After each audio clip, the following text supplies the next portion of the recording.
Is Europe finally stepping out of the IPO wilderness? Today, the online marketplace firm Swiss Marketplace Group prepares to go public at a valuation of just over $5.5 billion. But could it mark the beginning of something much bigger?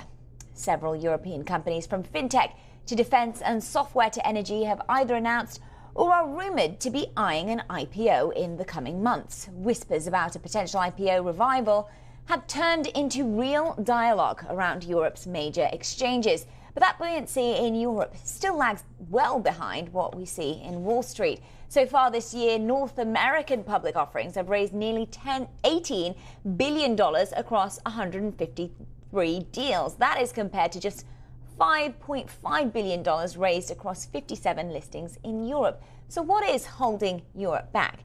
Companies and investment bankers will often point to Europe's fragmented capital markets, which make it harder to raise funds. The process of going public can also take between 3 and 12 months, and a lot, as we know, can happen in the market in that time. So compare that to the certainty of closing an M&A deal, and it's clear why staying private is often the preferred route. German pharma business Stada and regional bank OLB both cancelled plans to list, opting instead for private sales. And we've been speaking to business leaders who are either eyeing a listing or have recently gone public. So here's what they've had to say about the IPO environment. Now we will get some more publicity, which I think we will benefit from, also in our retail offerings, of course, in relation to people out there.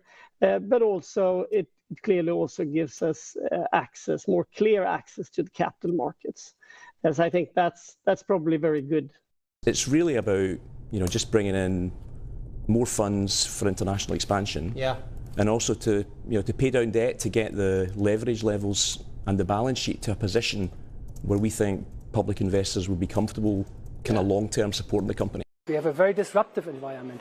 So we need to see of how do we react very quickly to the different demands on the market.